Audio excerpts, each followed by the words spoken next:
오늘은 이제 특별 은혜에 대해서 좀 살펴보도록 하겠습니다. 일반 은혜는 믿는 자나 믿지 않는 자에게 똑같이 내려주시는 하나님의 은혜라 말씀을 드렸고, 하나님이 택하지 않은 버림받은 자들에게도 일반 은혜를 베푸시는 것은 그들을 통해서 하나님의 거룩한 뜻을 이루기 위해 하나님은 하나님께 버림받은 택하지 않는 자들에게도 일반 은혜를 베푸신다 말씀을 드렸지요. 그런데 특별 은혜는 하나님이 택하신 자들에게만 베푸시는 은혜, 그래서 특별 은혜라고 그래요. 더 다른 말로 하면 특별한 사람들에게만 베푸시는 은혜라 해도 틀린 말이 아니겠죠. 하나님은 이 세상 우주 만물을 지으시기 전부터서 어떤 자들은 택하시고 어떤 자들은 버리시기로 작정을 하셨지요. 그걸 하나님의 예정이라고 그러는데, 성경이 그걸 우리에게 가르치고 있기 때문에 우리는 그렇게 믿는 것이지요. 에베소서 1장에 보면 만세 전에 우리를 택하사라고 표현을 합니다. 만세 전이라 우주 만물을 짓기 전이라는 이야기죠. 그러니까 까마득한 옛날 우리가 세상에 태어나기도 전에 하나님은 우리가 이 세상에 태어날 것까지 다 알고 그 가운데서 어떤 자들은 택하시고 어떤 자들은 그냥 버려두셨다는 이야기죠. 그리고 택함을 받은 자들에게 하나님은 은혜를 베푸셔서 그들이 구원을 얻게 하셨다 하는 이야기입니다. 오늘 우리가 복음을 전하고 그 복음을 들은 사람들이 예수를 믿어 구원을 얻게 되어지는데, 그들이 믿고 싶어서 믿은 게 아니라는 이야기예요. 우리가 전하는 복음을 듣고 그들이 나 예수 믿어야 되겠다고 믿는 게 아니고, 이미 하나님의 성령이 그들의 마음을 감동해서 예수 믿고자 하는 마음을 그들에게 주셨다는 이야기죠. 그래서 그들이 믿게 되어짐입니다. 그래서 이걸 특별 은혜라 그래요. 어떤 사람들은 아무리 복음을 전해도 안 받아들이잖아요. 똑같이 복음을 전하는데 똑같은 장소에서 똑같이 전도를 받아도 어떤 사람은 믿고 어떤 사람은 안 믿고. 왜 그래요? 하나님의 성령이 역사해서 특별히 은혜를 베푼 자들은 그 복음을 받아들여서 믿게 되고, 그렇지 않는 자들은 믿음이 안 생기니까 안 믿게 되는 거지요. 그래서 이걸 특별 은혜라고 표현을 하는데, 이런 특별 은혜는 하나님이 구원하기로 작정한 자들에게만 베풀어 주신 은혜다. 전에도 말씀을 드렸지만 하나님은 구원할 자들을 택하셨습니다. 그리고 그 택함 받은 자들이 구원을 얻게 하기 위해서 예수 그리스도를 이 땅에 보내셨고, 예수님은 이 땅에 오셔서 우리의 죄를 위해서 십자가에 죽으셨는데, 사실 예수님의 십자가의 죽음은 모든 인류를 위해서 십자가에 죽으심이죠. 그런데 그 십자가에 죽으신 예수 그리스도를 구주로 믿게 되어지는 자들은 하나님이 택하신 자들이라 그 말이에요. 그리고 그들도 예수를 믿게 되어지는 것은 성령의 역사로만 예수를 믿게 되는 겁니다. 그러니까 하나님은 우리를 구원하기로 계획을 하셨고, 예수님은 하나님의 계획을 따라 이 땅에 오셔서 우리의 죄를 대신 지고 십자가에 죽으셨고, 그래서 구원을 이루셨어요. 그래서 예수님이 십자가의 마지막 하신 말씀이 뭐예요? 다 이루었다. 다 이루었다. 구원을 다 이루셨어요. 그런데 예수님의 십자가의 죽음이 나를 위한, 우리를 위한 구원을 위해서 십자가에 죽으셨다는 사실을 믿게 되어지는 것은 하나님의 성령이 역사할 때만 가능한 거예요. 그래서 성령을 통해서 하나님의 택한 백성들이 예수 그리스도가 나의 구주이신 것을 믿게 하신다는 거죠. 그래서 내가 구원을 얻게 되어지는 것은 삼위일체 하나님의 역사로 내가 예수를 믿어 구원을 얻게 되는 거예요. 하나님이 택하셨고, 예수님이 그들을 위해 십자가에 죽으셨고, 예수님의 죽음이 나를 위한, 나를 구원하기 위한 나의 죄를 대신 지고 십자가에 죽으셨다는 사실을 믿게 하시는 이가 성령님이에요. 그래서 삼위일체 하나님의 역사로 오늘 우리가 예수를 믿어 구원을 얻게 되는데, 바로 이 성령님이 오늘 우리의 마음을 감동해서 예수를 믿게 하는 것, 그것을 특별 은혜라 그래요. 특별히 성령이 택한 자들 속의 역사에서 예수를 믿게 하는 것이기 때문에 그걸 특별 은혜라 그래요. 그러니까 하나님이 택하지 않는 자들에게는 일반 은혜는 베푸시지만 특별 은혜는 안 베푸시는 거죠. 우리가 이사야 선지자를 통해서도 그런 말씀들을 보잖아요. 하나님의 말씀이 증거되어지지만 그들이 믿지 않는 것은 하나님이 어떻게 하셔서 그런다? 볼 수 있는 눈도 주시지 않았고, 들을 수 있는 귀도 주시지 않았고, 깨달을 수 있는 마음도 주시지 않았기 때문에 그들이 하나님의 말씀을 들어도 깨닫지 못한다고 그랬잖아요.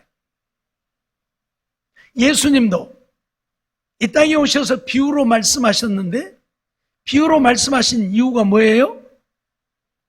어떤 자들이 하나님의 말씀을 깨달아 믿지 못하게 하시려. 그런 측면에서만 생각하면 하나님은 좀 나쁜 하나님인 것 같아요. 그러잖아요. 어떤 누구는 택해서 예수 믿어 구원 얻게 하고, 어떤 사람들은 버려두어서 지옥 가게 그냥 내버려두고. 하나님은 좀 불공평하고, 하나님은 선한 하나님이 아니라 악한 하나님이신 것 같이 생각되어지는 것도 없지 않아 있어요. 근데 그렇지 않다는 거죠. 왜냐? 하나님은 처음 사람 아담을 지으시고 아담에게 분명히 선언을 했죠. 동산에 있는 모든 과일은 다 먹어도 되지만 중앙에 있는 선악을 알게 하는 열매는 먹지 말라. 먹는 날에는 내가 죽으리라 선언을 하셨어요. 그러니까 그거 안 따먹으면 되는데 그걸 따먹어버렸단 말이에요. 그러니까 죄는 아담이 지은 거예요. 하나님이 죄를 짓게 하신 것도 아니고 아담이 죄를 지은 거예요. 그 버려두면 되는 거예요. 하나님은. 왜? 하나님이 말 안 들었으니까. 말 안 들었으니까. 버려두면 되는데 그래도 불쌍해서 어떤 자들을 구원하시고자 했다. 그거예요. 그러니까 구원받게 되어진 우리는 정말 하나님 앞에 감사 또 감사하고 살아야 되는 것이고, 구원하지 못한 자들은 어쩔 수 없는 거예요. 왜? 자기들이 하나님의 말씀을 거역하고 하나님께로 돌아오지 않는 아담의 죄로 인하여서요. 그러니까 원망하려면 아담에 가서 원망해야지 하나님에게 원망할 일이 아니지요. 예를 들어서 제가 전에도 그런 예를 들었습니다마는 어디 바닷가에 놀러를 갔더니 배가 한 척이 있어요. 배가 한 척이 있어. 야, 배 타고 바닷가에 나가면 좋겠다. 그런데 그 배에다 써붙여놨어요. 이 배를 타고 바다에 나가면 절대로 안 됩니다. 이 배를 타고 바다에 나가면 빠져 죽습니다. 그러고 써붙여놨어요. 그러니까 무시하고, 야, 괜찮아. 야, 타. 그러고 배로 하나 태워갖고 바다를 나갔는데, 정말 배 밑에가 구멍이 뚫려 있어. 물이 다 들어가고 배가 이제 잠기게 되어버렸단 말이에요. 물에 빠져 죽게 되어져 버렸단 말이에요. 그 사람들 죽는 책임이 누굽니까? 자기들이에요. 거기에 써진 문구를 무시하고 배를 타고 나갔기 때문에 자기들 책임이 누구 책임도 아니에요. 자기들 빠져 죽는 건 누구에게도 원망할 수가 없어요. 원망하려면 맨 처음 배 타고 가자고, 배 타도 괜찮다고 한 사람한테 원망해야지 누구한테 원망하겠습니까? 그런데 마침 해경이 그 모습을 보고 달려와가지고 빠져서 죽어가는 사람들을 건졌단 말이에요. 근데 다 못 건졌어요. 몇 사람은 건지고 몇 사람은 못 건져서 죽었어요. 그러니까 죽은 사람들이, 야, 이 나쁜 놈들아, 야, 이 못된 놈들아, 누구는 살려주고 누구는 안 살려주냐? 그럴 수 있느냐는 얘기예요. 없잖아요. 해경도 자기들을 할 수 있는 범위 내에서 최선을 다했는데, 그래서 어떤 사람들을 건졌는데, 그렇죠? 건짐을 받은 사람들은 그 사람한테 죽을 때까지 감사해야 할 것이고, 건짐을 받지 못하고 죽은 사람들은 누구도 원망할 수 없고. 왜? 자기들 스스로가 그 문구를 무시하고 갔기 때문에. 꼭 그것하고 같아요. 하나님이 따먹지 말라고 하는 선악을 알게 하는 실과를 따먹었으니까 죽는 책임, 지옥 가는 책임은 자기들이 져야지. 누구한테?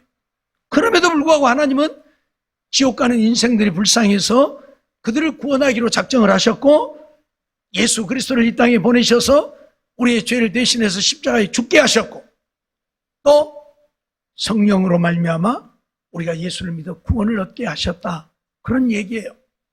그러니까 한편으로 좀 잘못되게 생각하면 하나님은 아주 나쁜 하나님인 것 같지만 절대 그렇지 않죠.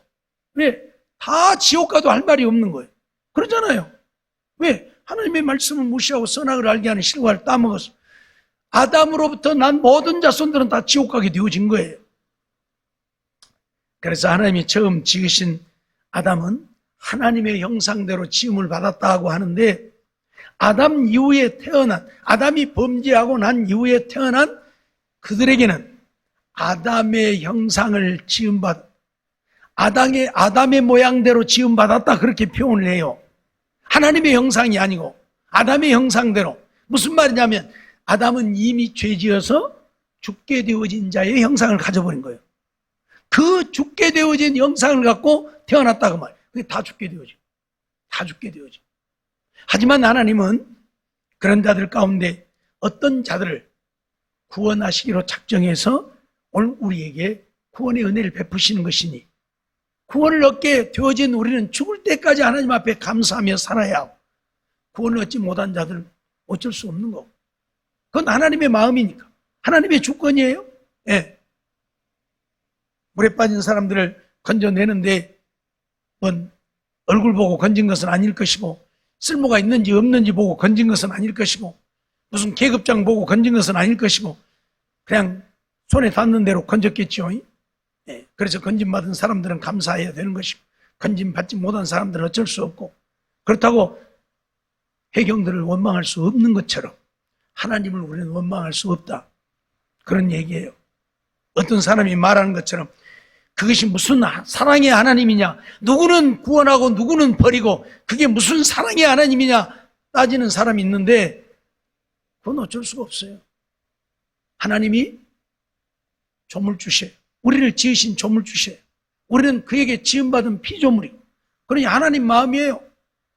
예를 들면 아이들이 인형을 좋아하면 인형을 많이 사주죠. 이것도 사주고 저것도 사주고 사주는데 갖고 놀기 싫으면 내버려요. 내버려요. 그러면 어떤 인형이 말하기를, 야, 이 못된 거다, 왜 저것은 안 버리고 나만 버리냐? 그럴 수 있어요? 없잖아요. 왜? 주인 마음이요. 인형을 갖고 있는 주인 마음이라니까. 내가 어떤 인형을 갖고 놀고 싶으면 그 인형은 안 버리고 귀하게 여기고 갖고 있고, 어떤 인형은 마음 안 들면 버리는 거예요, 쓰레기통에. 그런다고 인형이 너희 나쁜 인간이다, 왜 저 인형은 안 버리고 나만 버리냐 할 수 있느냐는 얘기예요. 없잖아요. 똑같은 원리예요. 하나님은 조물주예요. 우리는 피조물이에요. 하나님이 우리를 다 버려도 할 말이 없는 거예요. 그렇기 때문에 오늘 우리는 감사하며 살면 되는 것뿐이에요. 어떻든 하나님은 이렇게 특별 은혜를 베푸시는데, 우리가 성령의 역사와 거듭남, 또 성령의 세례와 성령 충만, 또 성령의 내재, 또 성령의 조명, 이런 것들에 대해서 좀 우리가 알아야 돼요. 이런 것들을 모르니까 잘못된 학설들이 퍼져가지고 예수 믿는 사람은 무조건 성령으로 충만하고 성령이 우리 안에 내주해 계시는 것으로 잘못 가르치고 있고, 그래서 성령 충만하지 못한 사람들도 성령이 내 안에 계셔서 나를 온전히 주관하고 인도하신다고 말하고 있고 생각하고 있고 그렇게 믿는단 말이죠. 그건 아니거든요. 그래서 성령의 역사와 거듭남에 대해서 먼저 우리가 좀 살펴보고자 하는데, 우리가 거듭나게 되어지는 것은 성령의 역사로 거듭난다. 성령 세례를 받아서 거듭남이 아니라 성령의 역사로 거듭난다. 이 역사가 뭐냐? 우리의 마음을 감화 감동해서 예수 믿게 하시는 거예요. 하나님의 성령이 우리에게 임하심은 아니고 우리의 마음을 감화 감동만 하시는 거예요. 그래서 믿게 하는 역사예요. 밤에 예수님을 찾아왔던 니고데모에게 예수님이 사람이 거듭나지 아니하면 하나님 나라를 볼 수 없느니라고 말씀을 하죠. 니고데모는 그 말을 이해하지 못했죠. 그래서 예수님이 또다시 요한복음 3장 5절에 보면 사람이 물과 성령으로 나지 아니하면 천국에 들어갈 수 없다, 하나님 나라에 들어갈 수 없다고 선언을 하죠. 물과 성령으로 나야 한다. 말씀을 수없이 드렸죠. 물은 하나님의 말씀을 의미하고 성령, 그 말씀을 통해서 우리의 마음을 움직여 예수 믿게 하시는 성령의 역사. 그 성령으로 말미암아 우리가 거듭난다. 우리가 그걸 어디에서 볼 수 있느냐면 베드로에게서 볼 수 있잖아요. 예수님이 사람들이 나를 누구라 하느냐 물을 때에 어떤 사람은 예레미야, 어떤 사람은 엘리야, 어떤 사람은 선지자 중에 하나라고 하더이다. 그렇게 대답을 하니까 그러면 너희는 나를 누구라고 하느냐고 제자들에게 물었지요. 베드로가 나서서 주는 그리스도시요 살아계신 하나님의 아들이십니다라고 고백을 하니까 예수님이 뭐라고 그래요? 이를 알게 한 이는 혈육이 아니다. 하늘에 계신 내 아버지가 알게 했다 그래요? 하늘에 계신 내 아버지가 알게 했다. 그 말은 뭐예요? 하나님이 성령으로 예수가 그리스도인 것을 믿게 했다는 이야기. 하나님이 성령으로 내 마음을 감동해서 예수가 그리스도인 것을 믿게 했다 그 말이에요. 그러니까 베드로는 주는 그리스도시오라고 고백을 한 거예요. 우리가 잘 아는 대로 제사장들, 서기관들, 바리새인들, 유대인들은 예수를 믿지 않았잖아요. 예수가 그리스도라고 믿지 않았어요. 오히려 참남하다 하고 감히 인간이 되어가지고 하나님이라 한다 해서 참남하다 하고 죽여야 한다고 했죠. 왜? 하나님의 성령이 그걸 알게 하지 아니하니까. 예수가 그리스도, 우리의 구원자, 우리의 구주라는 사실을 알게 하지 아니하니까 믿을 수가 없는 거예요. 그러니까 예수를 참남하다 하여 죽이려고 한 거예요. 그런데 예수를 믿는 자들은 하나님의 성령이 그들의 마음을 감동해서 예수가 우리의 구주, 나를 구원하실 자라는 사실을 알게 하고 믿게 한 거예요. 그러니까 믿는 거예요. 그러나 베드로에게 성령이 임했습니까? 아니잖아요. 베드로에게 성령이 임한 거 아니잖아요.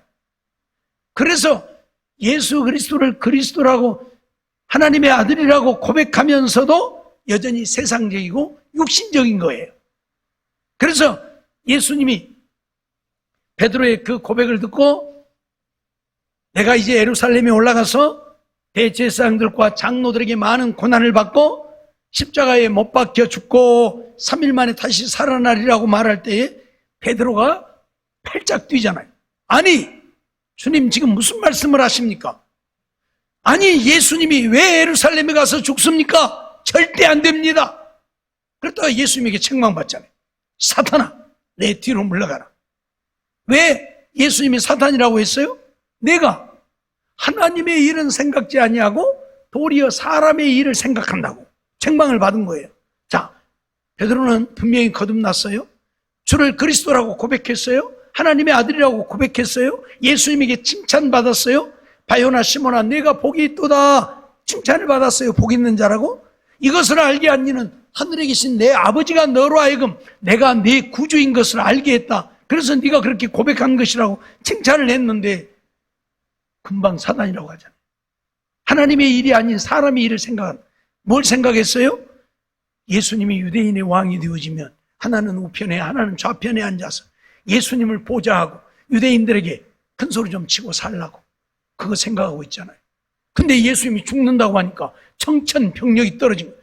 예수님 죽어버리면 뭐예요? 지금까지 3년이나 예수님을 따라다니며 섬겼는데 예수님 죽어버리면 뭐예요? 그래서 절대 안 된다고 했다가 사탄이라고 책망을 받는 거예요. 그러니까 어째요? 거듭나기는 했지만 여전히 뭐예요? 세상적이고 육신적인 거예요. 이게 문제인 거예요. 거듭났다고 다 온전한 믿음의 사람이 되는 게 아니니까요. 성령이 역사해서 예수가 우리의 구주인 것은 믿었지만 그러나 하나님의 말씀을 따라 하나님을 위해서 살고자 하는 완전하게 변화되어진 삶은 되지 못했다 그 말. 이게 바로 성령의 역사. 성령이 역사하니까 믿기는 해요. 그런데 완전한 믿음의 사람은 되지 못함이에요. 오늘 우리는 이 사실을 잊어버리지 말아야 합니다. 그래서 오늘 우리는 성령의 역사와 거듭남. 성령이 역사하면 거듭나기는 하는데 거듭났다고 온전한 믿음의 사람이 되는 것은 아니다. 그럼 우리가 온전한 믿음의 사람이 되려면 어떻게 해야 되느냐? 성령을 쫓아 행해야 되는데, 그렇죠? 하나님의 말씀을 따라 살아야 되는데, 그런 온전한 믿음의 사람이 되려면 어떻게 하느냐? 이제 성령 세례를 받고 성령으로 충만해야 한다 그 말. 성령 세례를 받는다고 하는 말이 무슨 말입니까? 성령이 내게 부어짐입니다. 자, 세례요한이 요단강에서 세례를 베풀죠. 사람들이 나오면 세례를 베풀었는데 그들은 세례를 받을 때 어떻게 했어요? 물속에 들어갔다 나오죠. 그러면 그건 물세례인데 물로 완전히 젖어버리잖아요. 물로 완전히 젖어버리잖아요. 물이 나를 다 잠겨버려. 그렇죠? 물속에 들어갔다 나오니까 내가 다 젖어버리잖아요. 그게 바로 세례였어요. 세례. 그러면 나는 물로 세례를 주거니와 내 뒤에 오시는 이는 나보다 능력이 많으시니 나는 그의 신들매를 감당하기도 어렵다고 말씀하면서 그는 무엇으로 세례를 주신다? 불과 성령으로 세례를 주실 것이다. 그러면 불로 세례를 받는다는 얘기는 뭐예요? 불이 나를 덮어버린다는 이야기겠죠. 성령으로 세례 받는다는 얘기는 뭐예요? 성령이 나를 덮어버린다는 얘기겠죠.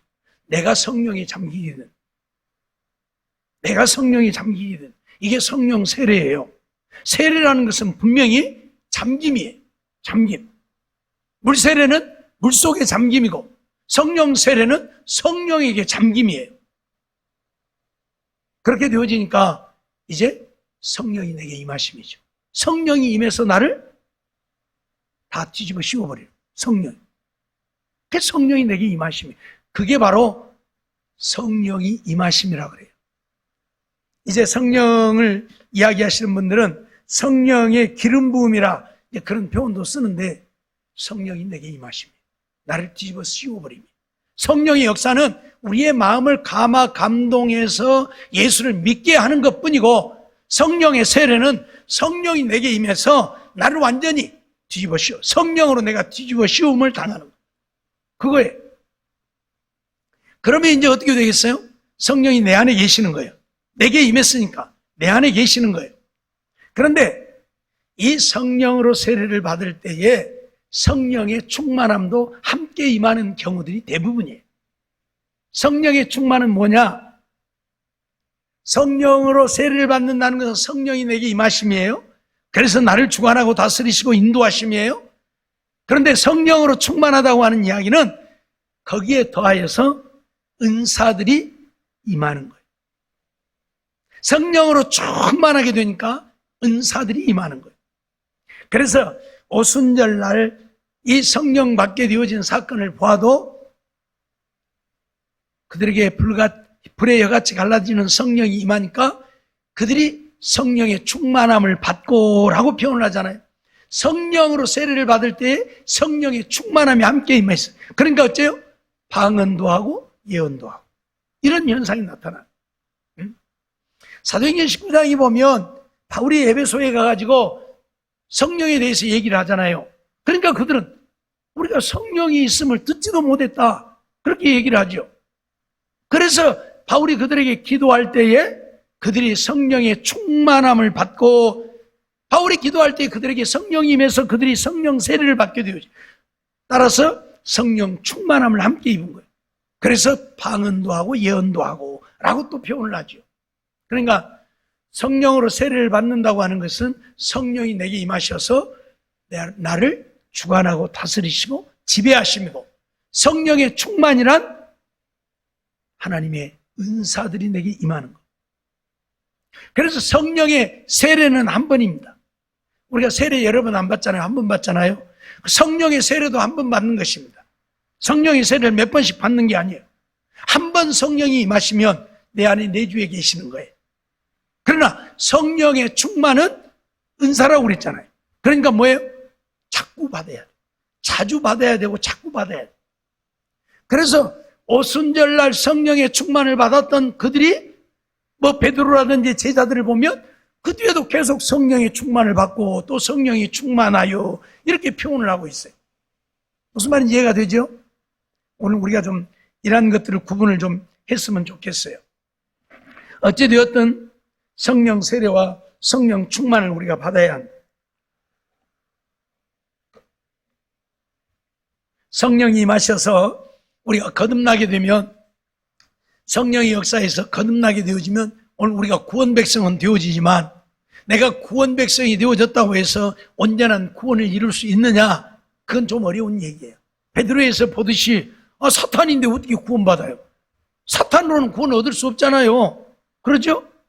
예수님이 사탄아 내 뒤로 물러가라 했는데, 그러니까 성령의 역사로 내가 거듭나면 다 되는 게 아니라 이제 어찌해야 된다? 성령으로 세례를 받아야 하고 성령의 충만을 받아야 된다.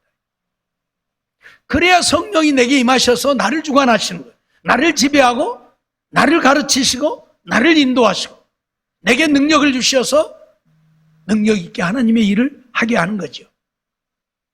어쨌든 우리는 성령의 충만한 역사를 우리가 성경에서 수없이 보게 되는데, 출애굽기 31장 3절로 4절 말씀도 보면 하나님의 신을 그에게 충만하게 하여 지혜와 총명과 지식과 여러 가지 재주로 공교한 일을 연구하여 금과 은과 노스로 만들게 하며 라고 말씀하고 있죠.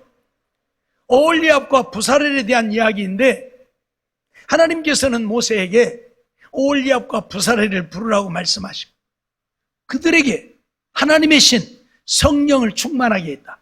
그래서 그들로 하여금 여러 가지 공교한 일들, 하나님의 성전에 필요한 것들을 만들 수 있는 재능이 있게 했다, 그 말이에요.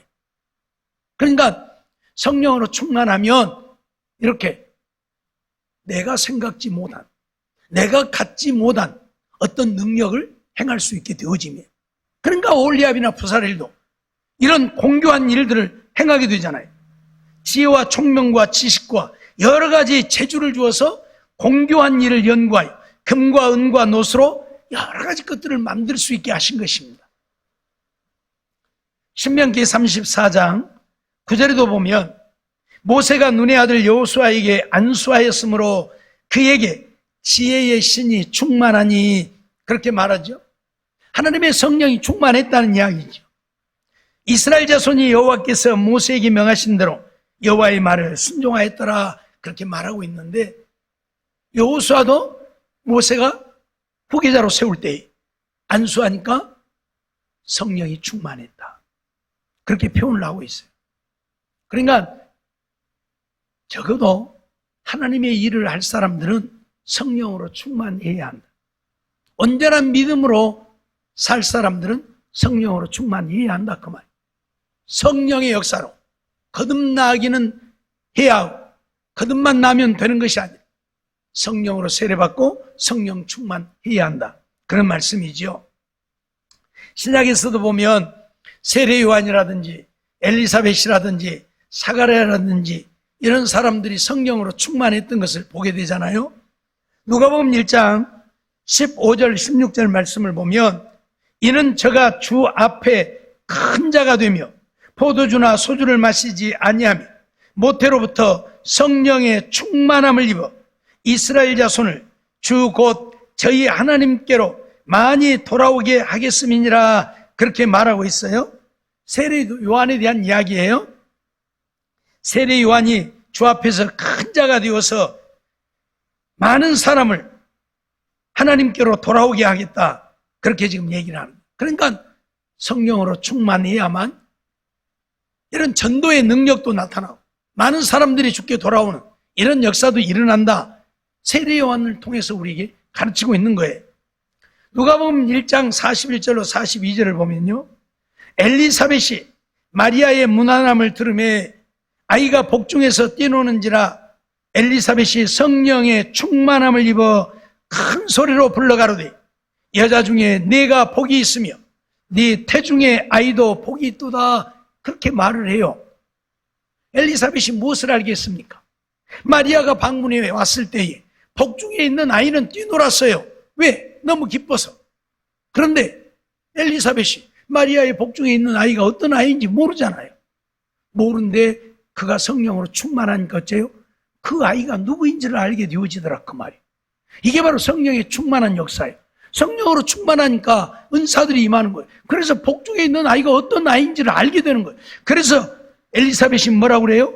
여자 중에 내가 복이 있으며 네 태중의 아이도 복이 있다. 이렇게 예언을 하는 거예요. 알겠어요? 전혀 엘리사벳이 마리아가 어떤 아이를 가졌는지 모르잖아요. 그런데 성령으로 충만하니까 그걸 알고 그렇게 얘기를 하더라 그 말. 누가복음 1장 67절로 69절에도 보면 그 부친 사가랴가 성령의 충만함을 입어 예언하여 가로되 찬송하리로다.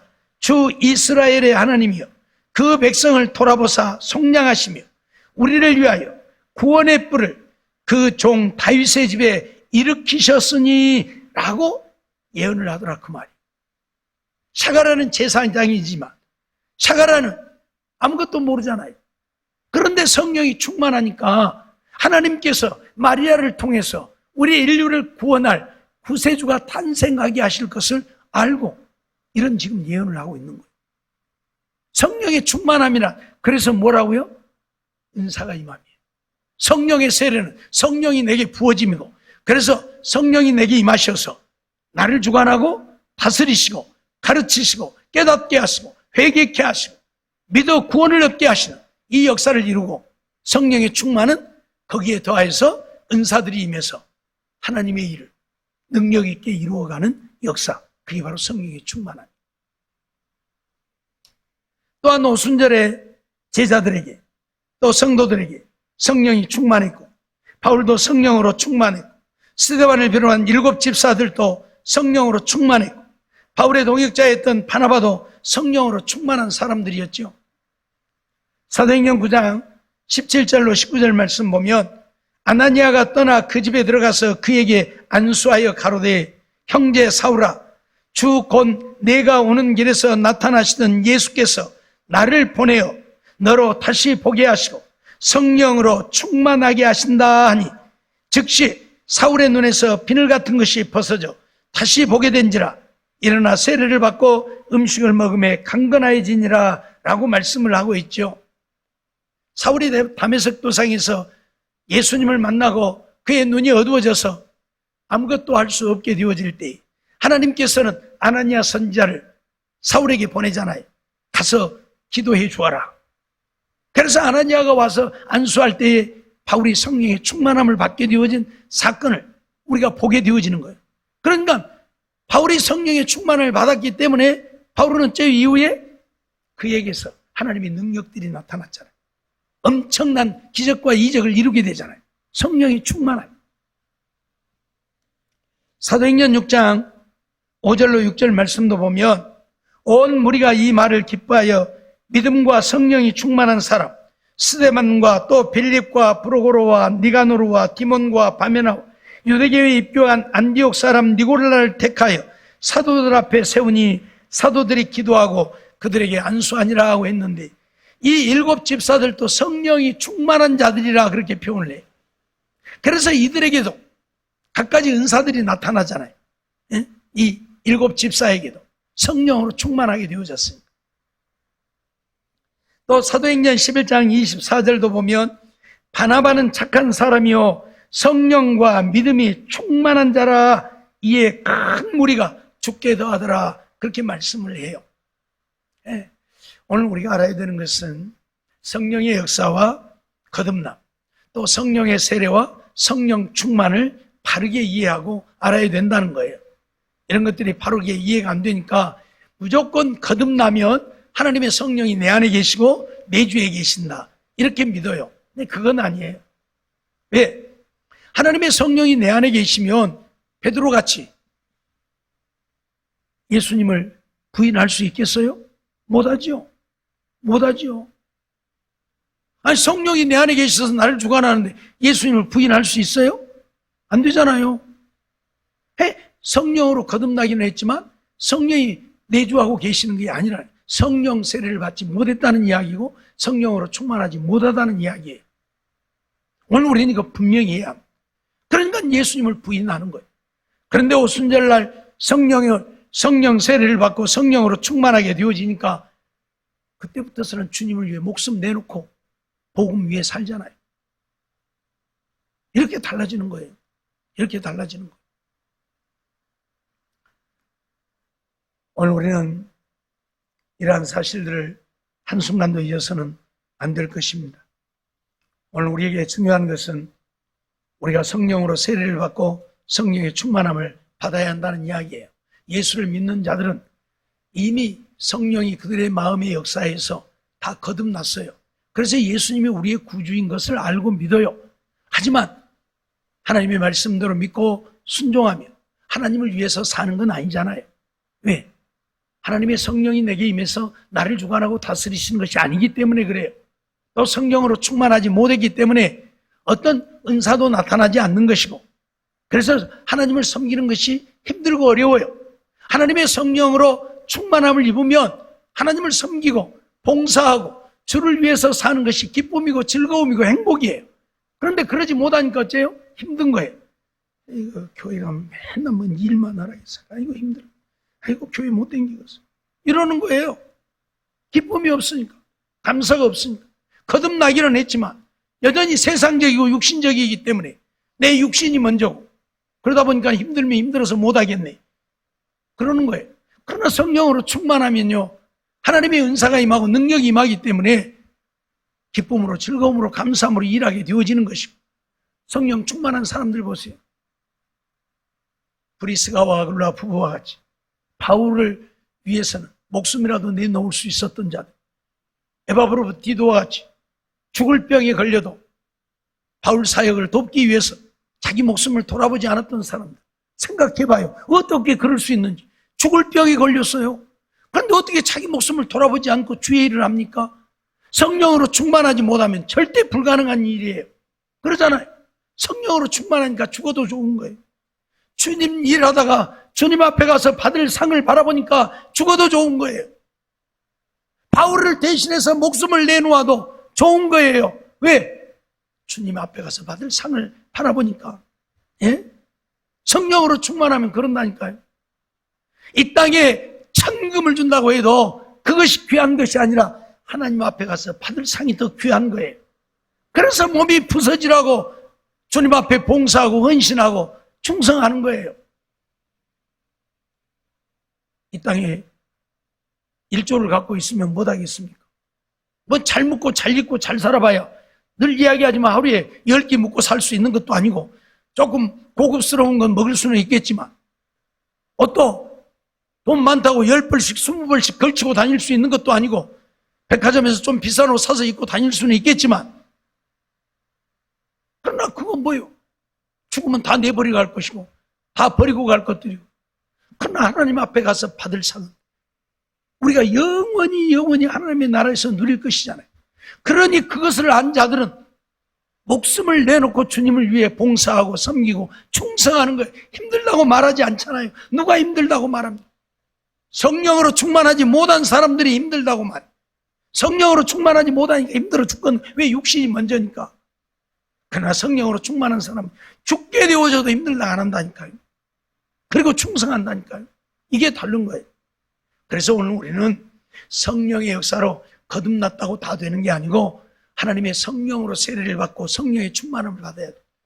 그래야 하나님의 성령이 내 안에 계셔서 나를 주관하고 다스리시고 이끌어가니까 주님 뜻대로 사는 거예요. 말씀대로 순종하고 사는 거예요. 또 성령으로 충만해서 은사들이 임하니까 얼마나 기쁘고 즐겁고 행복합니까?